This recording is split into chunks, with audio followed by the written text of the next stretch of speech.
Okay, we did a backup alarm in this vehicle. So when you put the car in reverse, if you're in a residential area or an apartment complex, you got kids playing outside and stuff like that. It's pluses. I think it's the law that you got to have it on commercial vehicles.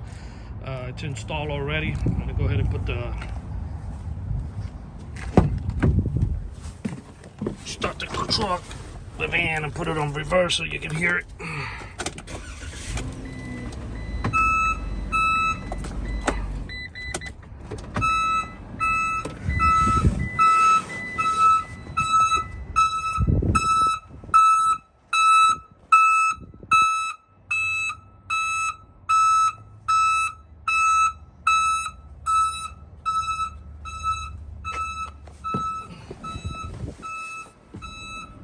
Yeah, that only works when you put the car in reverse.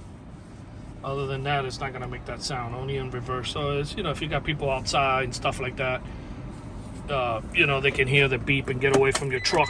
It's a nice safety feature. Let everybody know you're backing up. This backup alarm was installed here in Miami, Florida by Auto Alarm Specialists. The numbers are 305-298-4814. That's 305-298-4814. Anybody who's in need for this in their fleet vehicles, give us a call. We do come out to the premises. You don't have to take the vans anywhere. Thank you for watching this video. That's 305-298-4814.